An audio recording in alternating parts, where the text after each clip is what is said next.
열왕기하 19장 1절에서 7절 그리고 35절에서 37절의 말씀입니다. 같이 읽겠습니다. 시작. 히스기야 왕이 듣고 그 옷을 찢고 굵은 배를 두르고 여호와의 전에 들어가서 왕궁의 책임자인 엘리야김과 서기관 셈나와 제사장 중 장로들에게 굵은 배를 둘러서 아모스의 아들 선지자 이사야에게로 보내매 그들이 이사야에게 이르되 히스기야의 말씀이 오늘은 환난과 징벌과 모욕의 날이라. 아이를 낳을 때가 되었으나 해산할 힘이 없도다. 랍사게가 그의 주 아스로 왕의 보냄을 받고 와서 살아계신 하나님을 비방하였으니 당신의 하나님 여호와께서 혹시 그의 말을 들으셨을지라. 당신의 하나님 여호와께서 그 들으신 말 때문에 꾸짖으실 듯하니 당신은 이 남아있는 자들을 위하여 기도하소서 하더이다 하니라.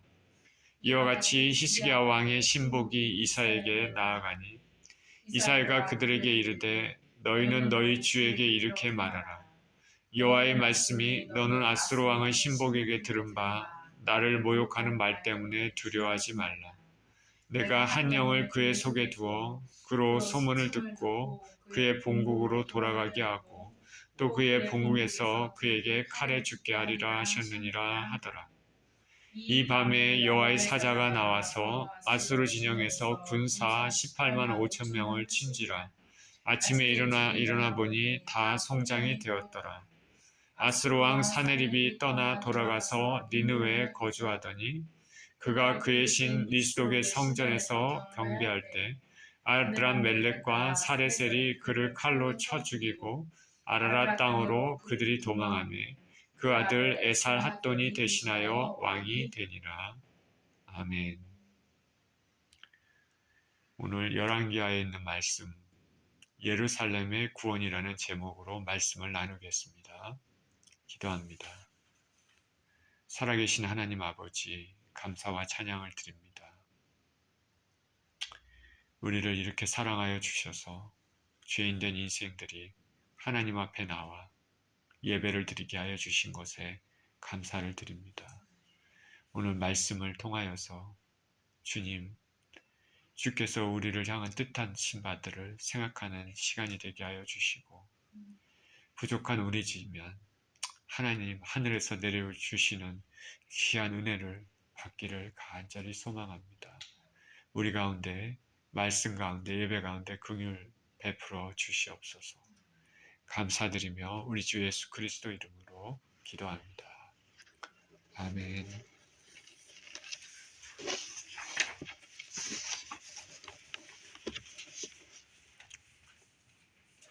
예. 오늘은 앞부분에 그 역사에 대한 얘기를 조금 하는데 잘 들어보십시오. 이 역사는 특히 아무런 의미가 있는 것이 아니라 그리스도 안에서 그 성경 안에서 이루어지는 역사는 다 하나님의 뜻과 연관이 있습니다. 아시리아라는 나라 있습니다. 성경에서는 아수르라고 표현이 되어 있습니다. 이 아시리아라는 나라는 티그리스 상류의 니느웨라는 도시를 중심으로 발전한 세계 역사상 최초의 초강대국이었습니다. 우리가 티그리스 강, 유프라테스 강 이런 얘기 많이 들었을 것입니다. 거기서 유프라테스 강은 예루살렘 쪽, 그 유다 쪽으로 더 가까이 있는 강이고 티그리스 강은 더 멀 쪽의 강입니다. 메소포타미아에 있는 두 유명한 강이죠. 그 중에서 티그리스 강 상류에 니느웨라는 도시가 있습니다. 거기를 중심으로 이 아시리아라는 나라가 발전했습니다. 그리고 세계 역사상 최초의 초강대국입니다.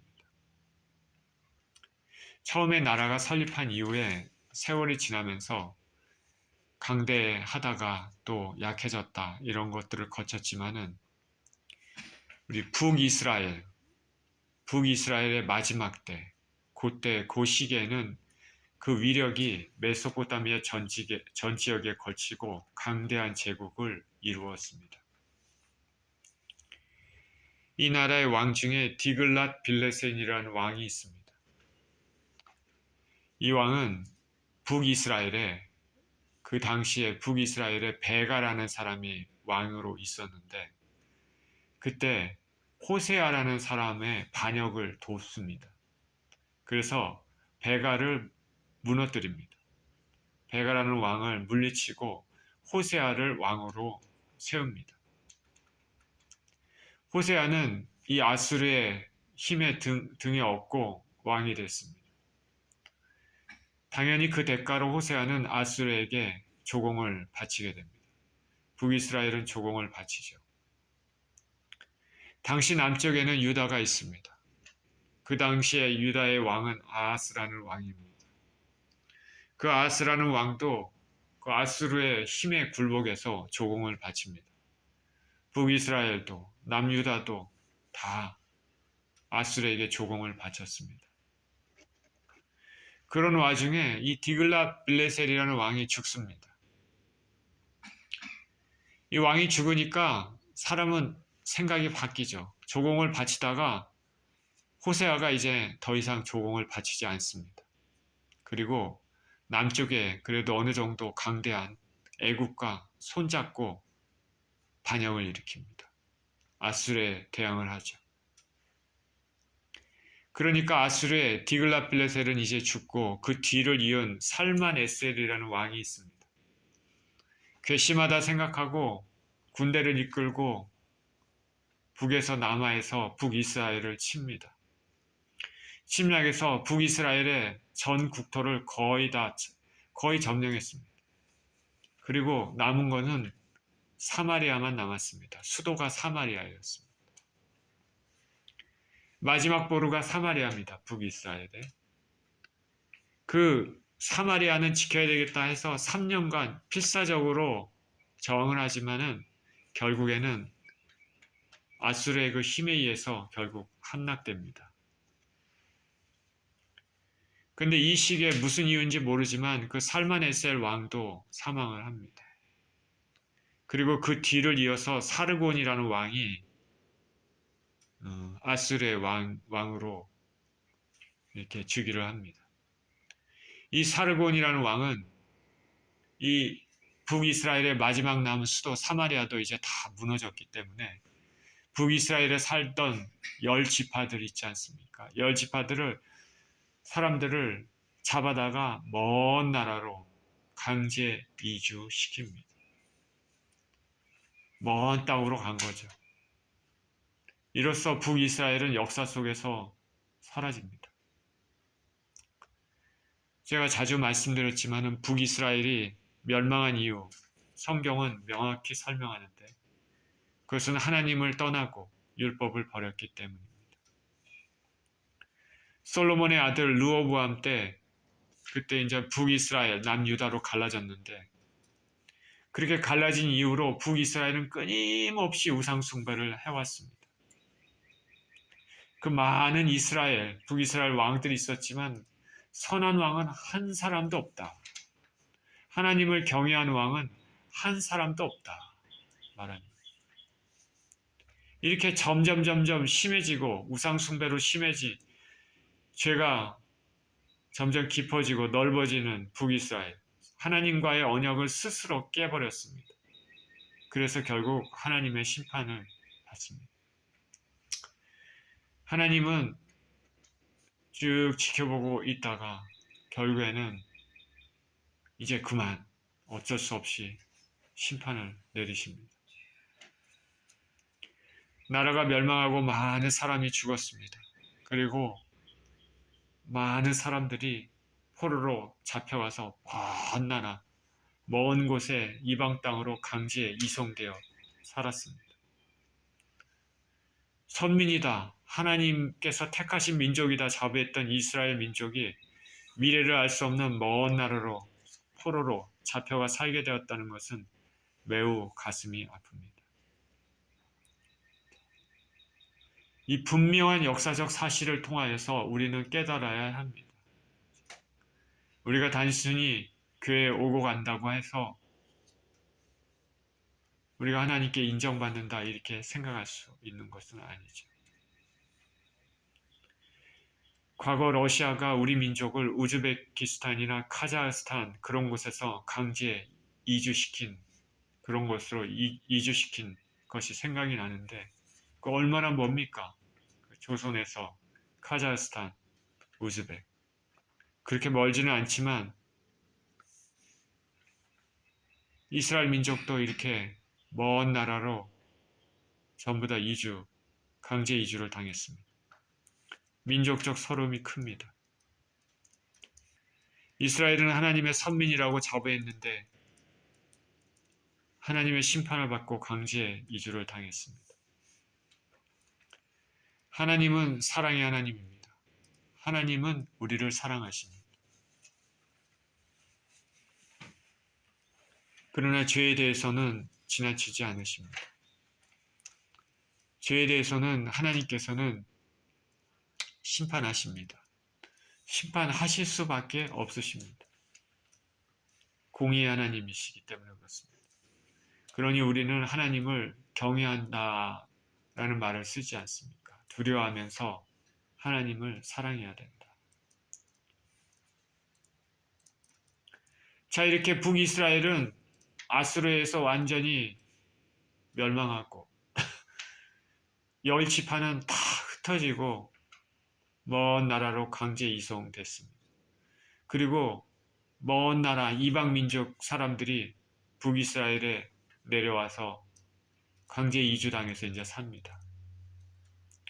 우리가 예수님 시대 때 사마리아 얘기를 많이 하지 않습니까? 사마리아 사람들은 유대인들이 별로 좋아하지 않죠. 이방 피와 섞였기 때문에 그렇다. 그게 다 그런 이유입니다. 오랜 기간에 역사적으로 그렇게 되었습니다. 자, 이렇게 북이스라엘은 멸망했는데 이 와중에 남쪽 유다는 아까 아하스라는 왕이 통치하고 있었는데 그 왕이 죽고 그 뒤를 이은 히스기야라는 왕이 통치하고 있었습니다. 히스기야는 유다의 왕 중에서도 하나님을 경외하는 왕입니다.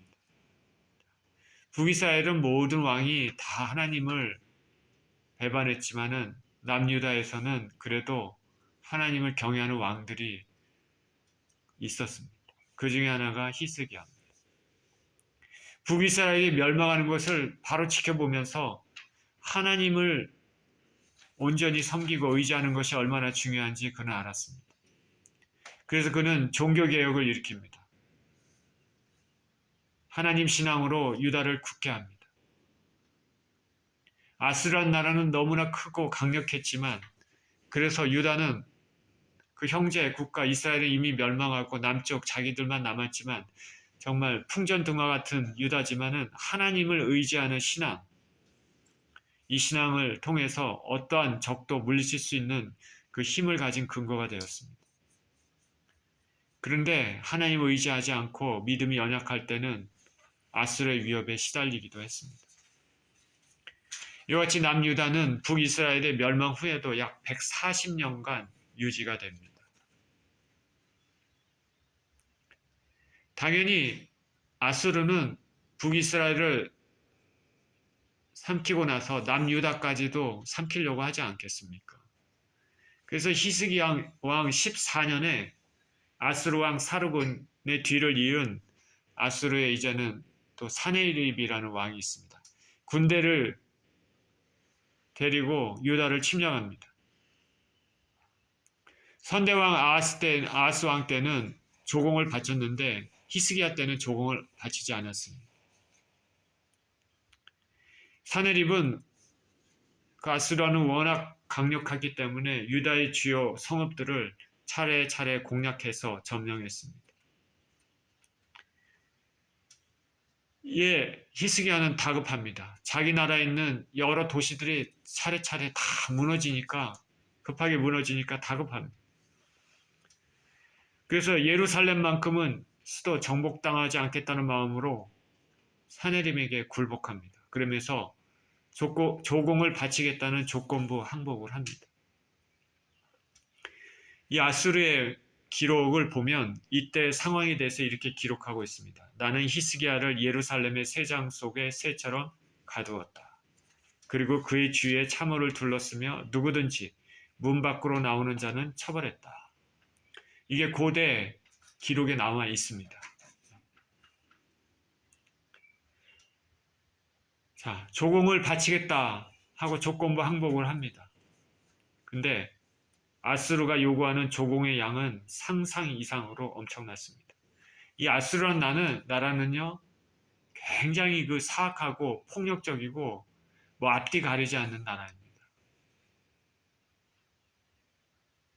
유다에게는 나라의 재정이 크게 타격을 받았습니다. 은 300달란트, 금 30달란트를 주기 위해 왕궁의 곡간을 헐었습니다. 심지어 성전 문과 기둥에 입혀진 금까지 벗겨서 주었습니다. 있는 거 없는 거 다 해서 준 거죠.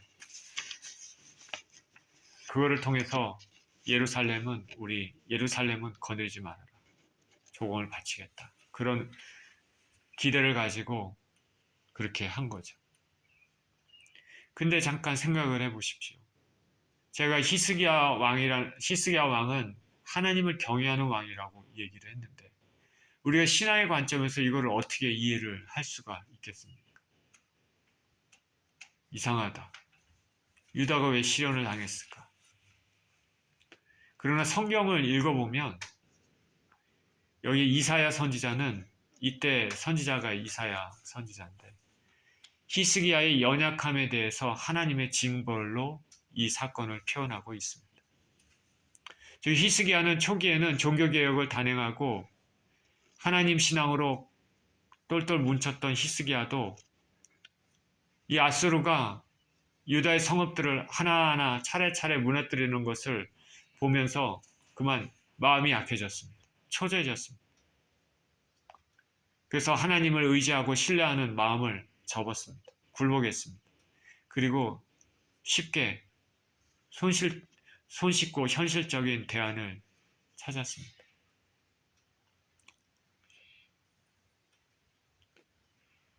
자, 이런 경우 많이 있지 않습니까? 우리가 믿음이 있다고 막 하다 하더라도 갑자기 주위 상황들이 꽉 조여오고 뭐 어떻게 빠져날 구멍도 없는 거 이런 상황에서는 참 쉽지가 않죠. 믿음을 가지고. 히스기야가 이때 이르는 것이죠. 히스기야는 이런 손쉽고 현실적인 대안을 찾아서 조공을 바쳤는데 그것이 근데 많은 것을 잃어버리는 결과를 가져왔습니다. 신앙이 아니라 세상적인 방법을 찾은 그 현실적인 대안은 많은 것을 잃어버렸습니다. 하나님을 온전히 믿고 의지하는 것이 얼마나 중요합니까? 우리 믿음의 사람들도 상황에 따라 우리 마음이 초조하고 불안하고 이렇게 하지만 그러나 그럼에도 하나님을 믿고 의지하는 것이 얼마나 중요한지 압니다. 이때 조건부 항복으로 아수르는 많은 양의 조공을 받았습니다. 자, 조공을 받았으면 자, 알았다. 이제 너희 놔두겠다 하고 돌아가면 좋지 않겠습니까? 근데 아수르라는 나라는 제가 얘기했지만 그런 나라가 아닙니다. 조공을 받아도 여기서 그치고 군대를 다시 돌려서 회군해야 되는데 사내립은 그렇지 않았습니다. 그의 욕심, 야욕은 만족할지 몰라서 히스기야를 계속 압박합니다. 이제는 조건부 항복이 아니라 완전한 항복을 받고자 합니다. 조공을 바쳐도 소용없습니다. 예루살렘에 더 감춰진 보물이 있다고 생각했는지 어쨌든 계속해서 압박을 가합니다. 우리는 세상과 적당한 타협을 통해서 그 순간 잠깐 넘어갈 수 있어도 그것으로 인해 또 다른 문제가 생길 수 있다는 걸 알아야 됩니다. 협박에 굴복하면 또 다른 협박받고 순간을 모면하려고 거짓말을 하게 되면 또 그 거짓말을 감추기 위해 또 다른 거짓말을 해야 될 때가 있습니다. 해야 될 때가 많죠. 그 히스기야가 지금 이런 상황이 됐습니다. 조공을 줘서 이제 물러갔으면 했는데 이게 웬걸 더 탐욕을 요구를 하는 겁니다. 더 압박을 합니다.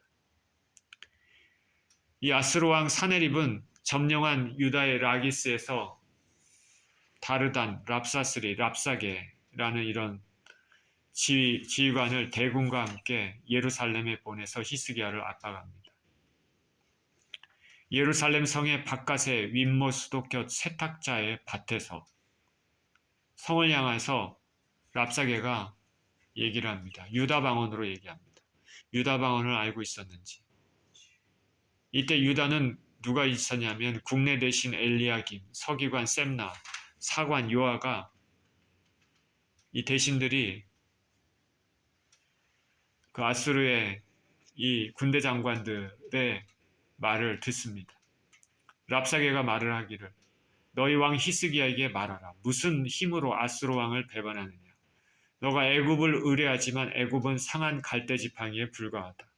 너희에게 말 2,000피를 준다고 해도 그것을 탈 사람이 있겠느냐. 우리 중 작은 장관 하나라도 물리칠 수 있느냐.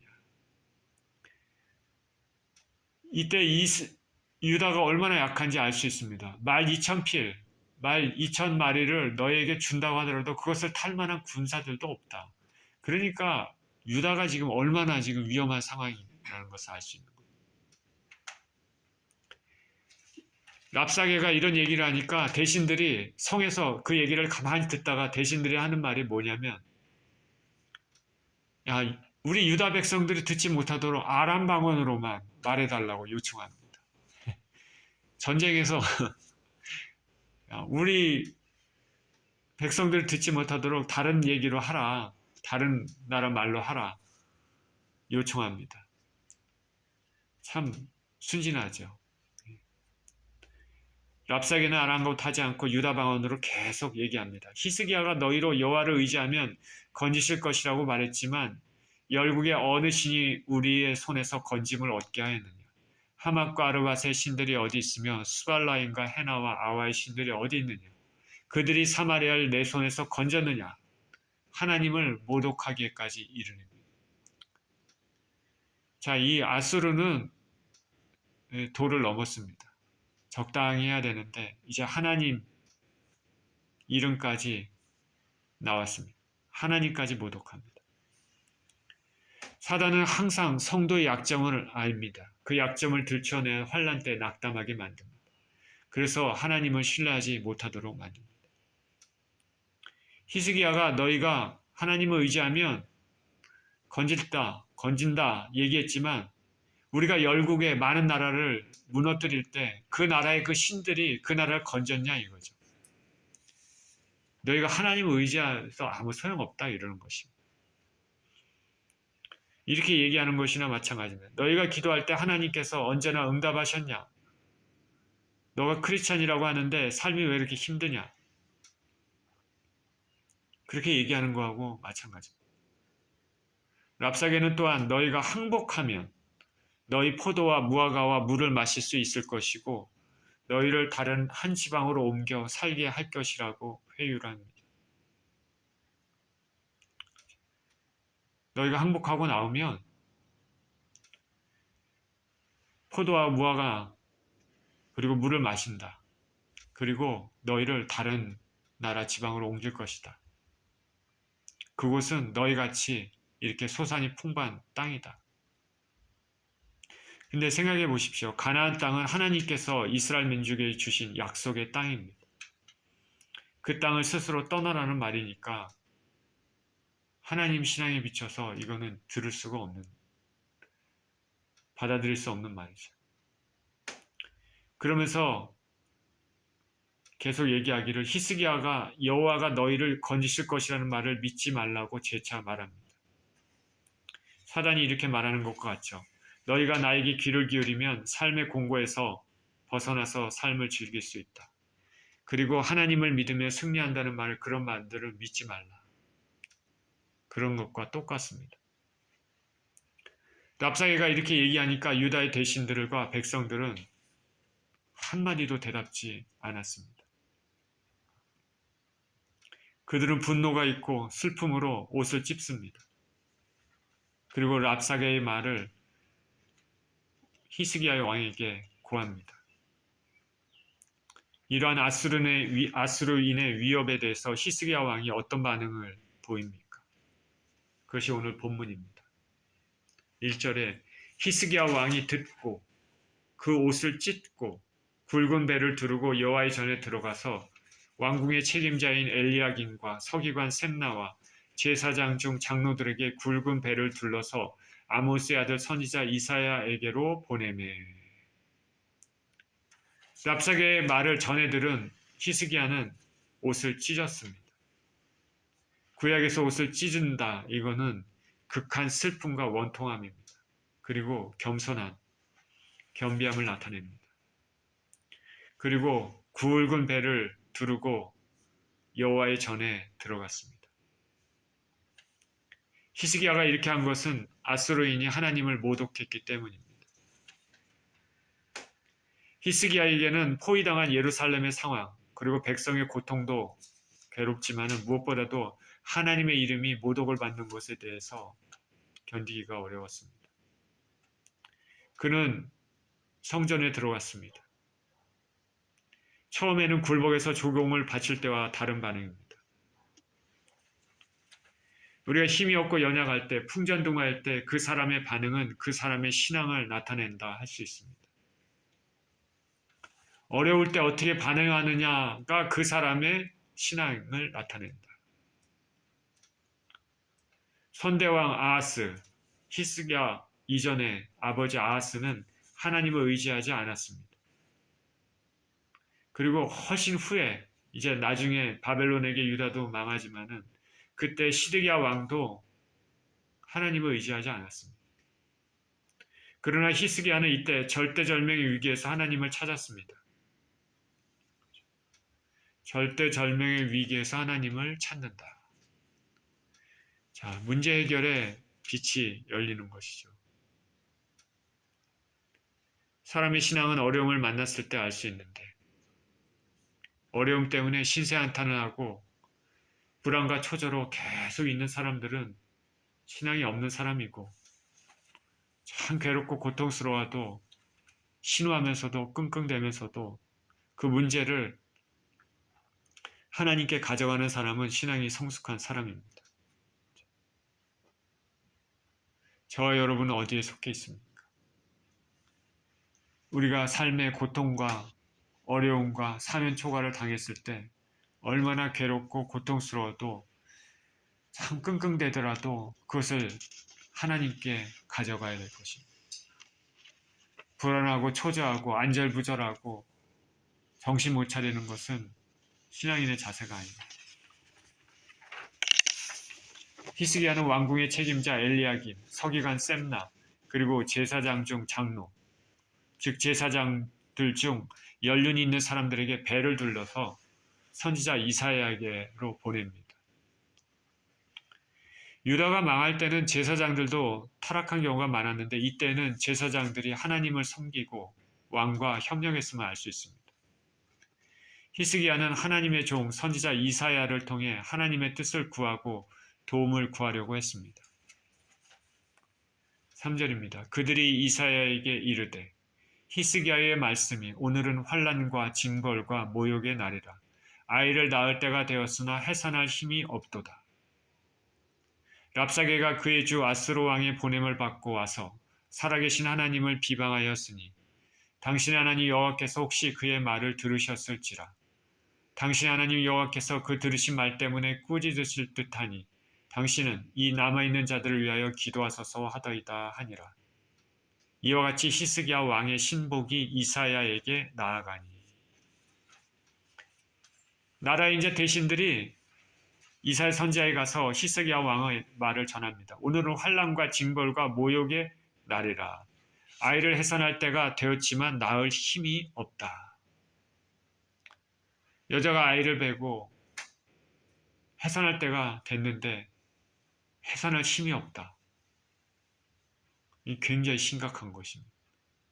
아이도 죽고 산모도 죽을 수 있는 것이 위험합니다. 지금 유다의 상황이 자신의 힘으로 헤쳐나갈 능력이 전혀 없음을 호소하고 있습니다. 아주 무기력한 상황입니다. 오늘은 환난과 징벌과 모욕의 날이라. 여기 징벌이라는 말이 있습니다.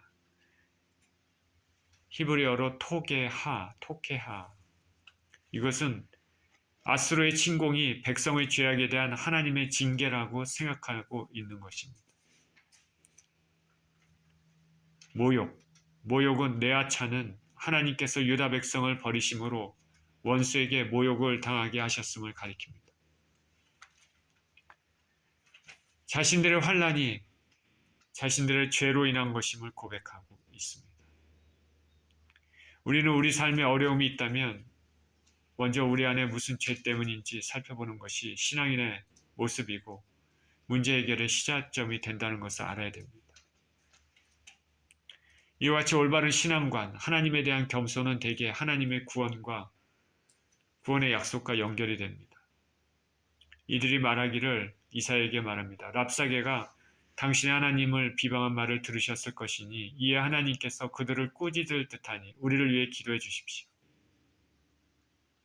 당신의 하나님이라고 이사야에게 얘기를 합니다. 이 표현을 통해서 왕과 대신들이 이사야를 진정한 선지자로 생각하고 있음을 알 수 있습니다. 엘리야 때 엘리야 선지자가 생각나는 표현이죠. 우리는 환난이 있을 때 우리는 기도해야 되고 신실한 하나님의 종들이 있다면 그들에게 기도 요청을 해야 될 것입니다. 야고보서 5장 13절 14절에는 너희 중에 고난당하는 자가 있느냐 그는 기도할 것이요 즐거워하는 자가 있느냐 그는 찬송할지니라. 너희 중에 병든 자가 있느냐 그는 교회의 장로들을 청할 것이요 그들은 주의 이름으로 기름을 바르며 그를 위하여 기도할지니라.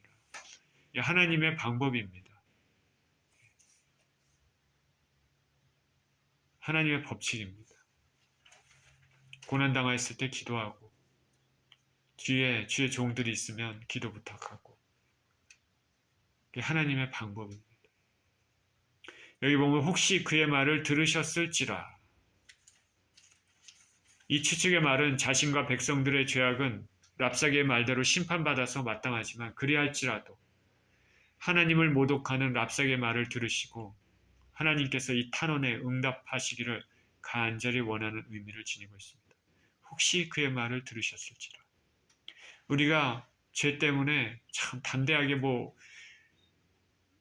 참 이렇게 할 수는 없지만 랍사게의 말을 혹시 하나님께서 들으셨지만 혹시 들으셨을지라 이렇게 얘기합니다. 우리의 죄악을 보지 마시고 원수들의 모독의 말에 분노하셔서 응답해 주실 것을 빌고 있습니다. 이 남아있는 자들을 위해 기도해 주십시오. 남아있는 자. 북이스라엘의 열지파와 사내립 침입 시 멸망한 유다의 많은 성읍거민 그 사람들을 제외하고 예루살렘에 남아있는 소수의 백성들입니다. 성경에는 남아있는 자, 남은 자라는 말을 자주 쓰고 남은 자 사상이 있습니다. 성경에서 남아있는 자는 타락한 온 세상 가운데 하나님을 신실히 믿는 얼마 안 되는 사람을 의미합니다. 이 남은 자를 거룩한 그루터기라고 얘기합니다.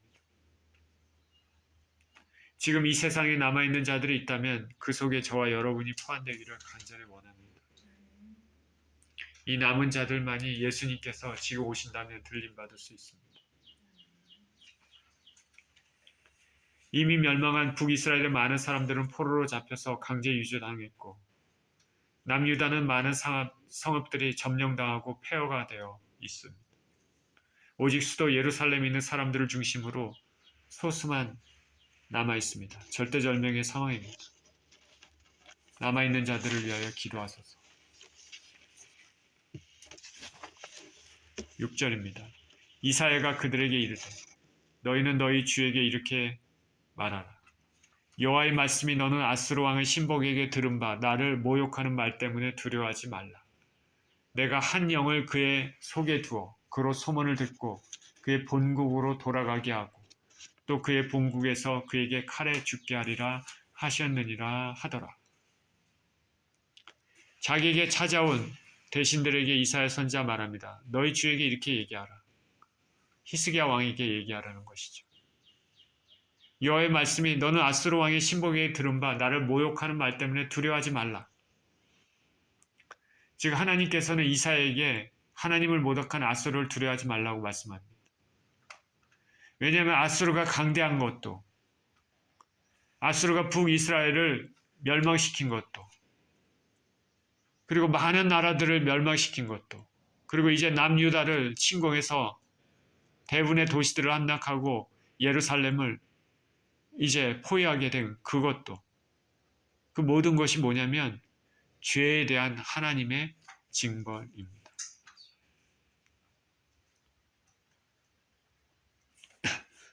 하나님은 믿지 않는 자를 통해서 당신의 백성들을 징계할 수 있다는 것을 알아야 됩니다. 그런데 아수르는 그것을 모르고 자신의 힘으로 이 모든 것을 이룬 것 같이 생각하고 행동했습니다. 하나님께서 징계의 방망이로 아수르를 사용했는데 아수르는 자기가 잘나서 자기 힘으로 막 이렇게 나라들을 회파하고 점령하고 사람들을 죽이고 그렇게 교만하게 행동을 한 겁니다. 하나님의 뜻을 모른 거죠. 이 아수르 왕의 실수는 하나님을 모독한 것에 있습니다. 하나님의 모든 것에 섭리가 있었지만은 아수르 왕은 자신이 모든 것을 자신 힘으로 이룬 것으로 생각하고 지나치게 행해서 죄를 얻고 하나님까지 모독했습니다. 그래서 하나님의 심판을 스스로 자초합니다. 하나님께서 이사야를 통해서 말씀하십니다. 두려워하지 말라.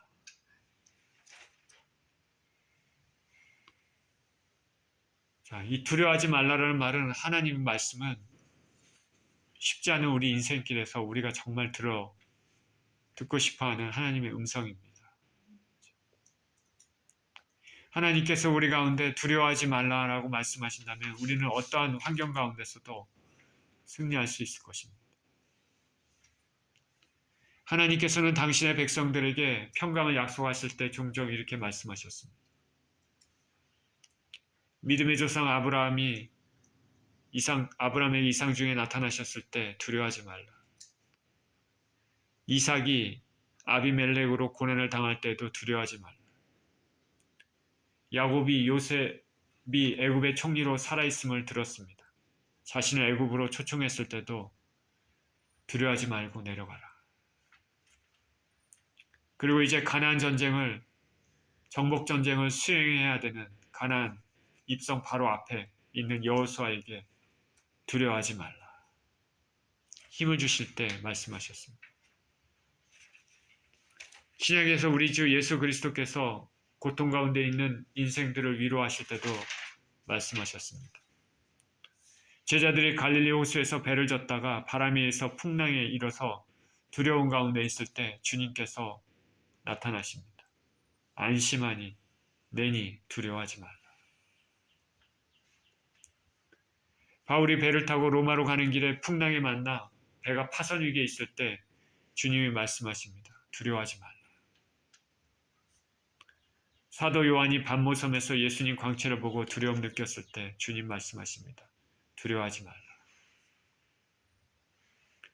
여호와 하나님께서는 성도들을 향하여 두려워하지 말라고 말씀하신 것은 당신이 친히 함께 하시고 지키시며 인도하시는 분이기 때문에 그렇습니다.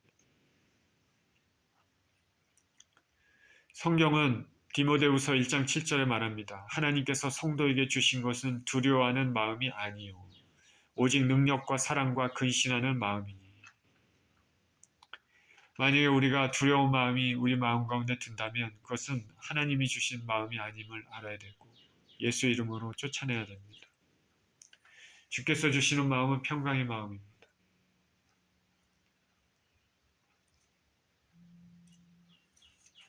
전에 부활절에도 주님께서 두려워하는 제자들에게 나타나셔서 너희에게 평강이 있을지어다 하지 않았습니까?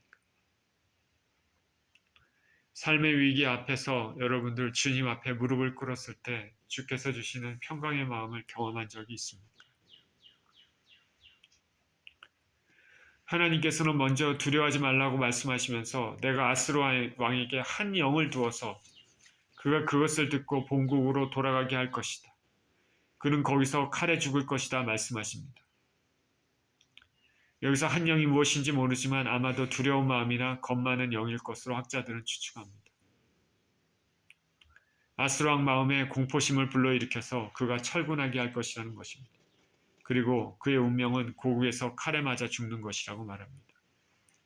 이 예언은 뒤에 나오는 37절에서 성취되었습니다. 우리가 이후에 읽지는 않았지만 사네립이 자신의 사자들에게 다시 서신을 주어 히스기야에게 또 보냅니다. 서신에는 너가 하나님을 의뢰하지만 열국의 신들 중에 어느 신이 자신의 손에서 건짐을 얻었느냐고 다시 하나님을 모독합니다. 이 모독의 이 사내를 편지하는 하나님을 의지하는 히스기야의 신앙에 대한 초점을 맞춥니다. 이전에는 유다가 약함을 포괄적으로 얘기하면서 위협을 했지만 이제는 히스기야의 신앙을 믿음을 무너뜨리려고 합니다. 히스기야가 믿음만 포기한다면 예루살렘은 쉽게 점령할 것이라는 의도가 있습니다. 이 서신을 받은 히스기야는 서신을 가지고 하나님 전에서 서신을 펼쳐 보이면서 하나님께 간절히 기도합니다. 이 히스기야와 사네립의 싸움은 다윗과 골리앗의 싸움과 비슷합니다. 갈멜산의 엘리야와 바알의 선지자들과 싸움과 비슷합니다. 약하지만 하나님을 의지하는 것과 강하지만 하나님을 모독하는 것과 싸움입니다. 편지를 가지고 주의 전에 가서 히스기야는 기도를 했습니다. 히스기야의 기도에 대해 선지자 이사야가 말합니다. 하나님께서 당신의 기도를 들으셨습니다. 아스로 왕이 이렇게 열국을 점령한 것은 하나님께서 태초부터 정한 것인데 아스로 왕은 교만과 분노로 행했습니다. 그래서 하나님께서는 갈고리로 아스로 왕을 오던 길로 끌어올리겠다 말씀하십니다. 그리고 유다는 다시 땅의 소산을 먹을 것이고 아스로 왕은 예루살렘 성을 향하여 가까이 오지도 못하고 오던 길로 돌아갈 것이다 라고 말씀하십니다. 이와 같이 하나님을 향한 신실함과 기도는 위기를 이길 수 있는 힘이 됩니다.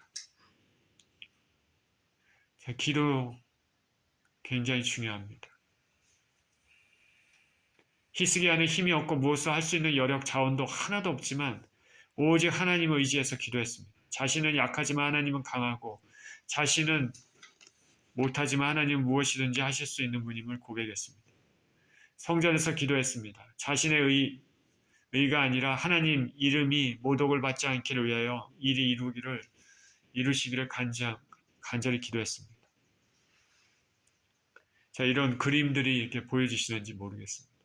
한나라의 왕 히스기야도 성전에서 간절히 기도하고 하나님의 종 이사야도 간절히 하나님 앞에 기도했습니다. 이런 기도에 대해서 하나님의 응답이 어떻게 이루어졌는지 결론부를 보겠습니다. 35절에서 37절입니다.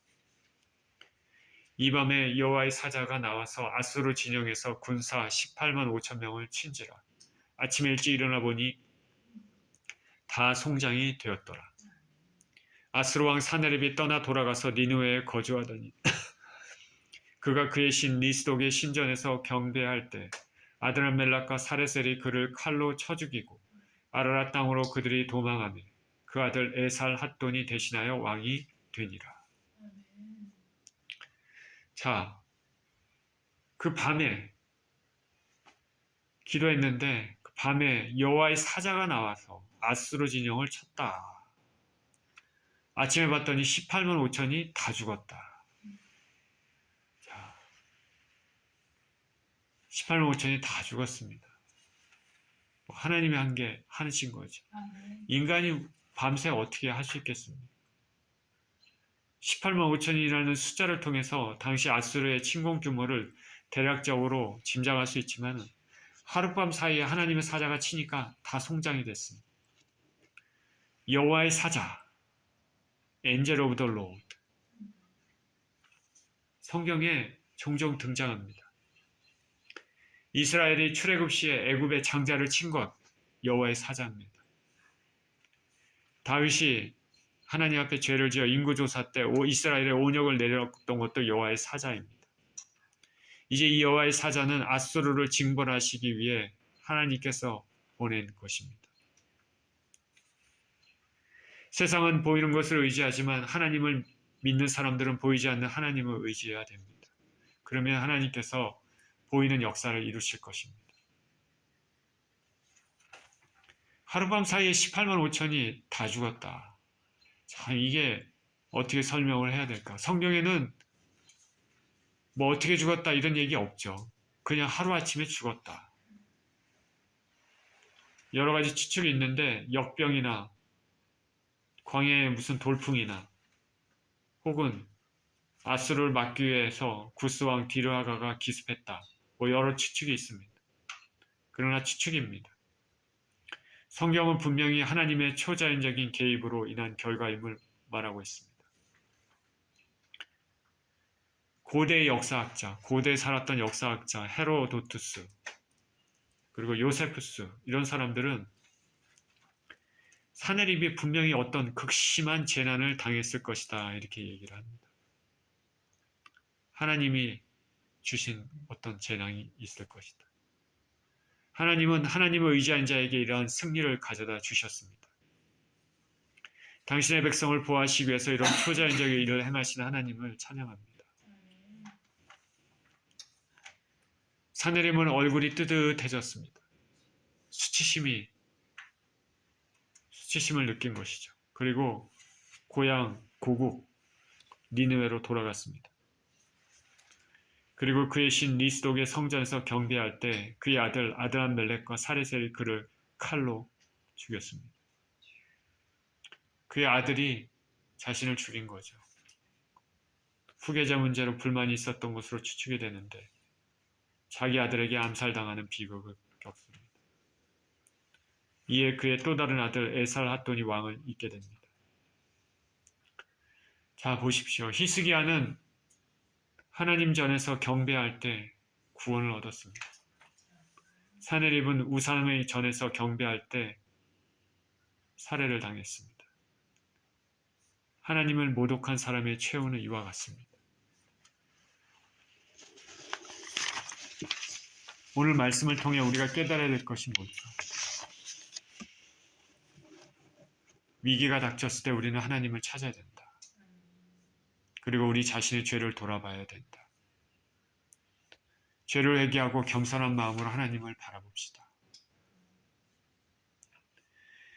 하나님께서는 자신의 이름을 위하여 당신의 자녀들의 기도를 결코 외면하지 않을 것으로 믿습니다.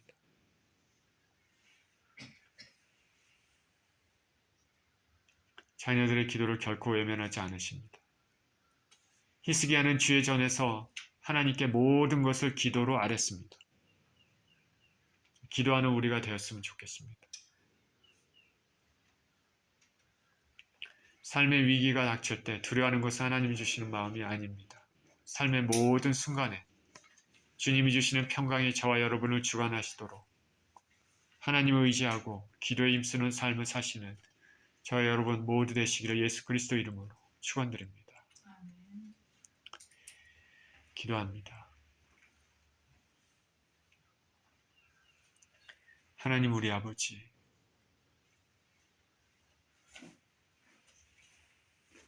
아수르 왕 사네립이 강대한 군대를 이끌고 많은 나라를 무너뜨리고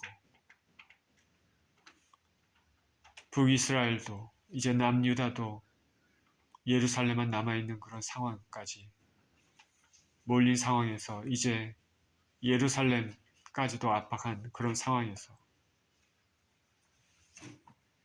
히스기야는 하나님 주님 앞에 무릎을 꿇고 간구하고 기도를 드렸습니다.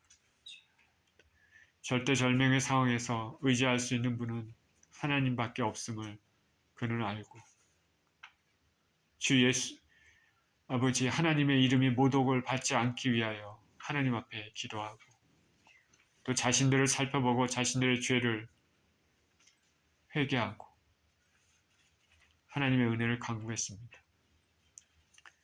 그 결과 하나님께서는 새벽에 아수르 군대 18만 5천을 모두 아버지 하나님 죽이시고 그들이 결국 철군할 수밖에 없는 상황으로 만드셨습니다. 하나님은 주의 자녀들, 주의 백성들이 하는 그 기도를 절대 외면하지 않으시고 들으시는 분임을 다시 한번 생각해 봅니다. 하나님 우리 아버지 승리를 주시는 주님을 찬양합니다. 하나님 아버지 우리가 이 세상을 살 때 고난이 없을 수는 없지만 닥치는 고난에 대하여서 우리가 아버지 그 고난에 대해서 하나님 앞에 믿음으로 나가고 그 고난 가운데 계시고 고난을 넘는 은혜를 주신 주님을 기대하고 나가는 믿음으로 사는 우리 모두 될 수 있도록 축복하여 주옵소서. 어려울 때 진정 주님을 믿고 어려울 때 진정 주님을 의지하고 그렇게 승리할 수 있는 우리 모두 될 수 있게 하여 주옵소서. 감사드리며 우리 주 예수 그리스도 이름으로 기도합니다. 아멘.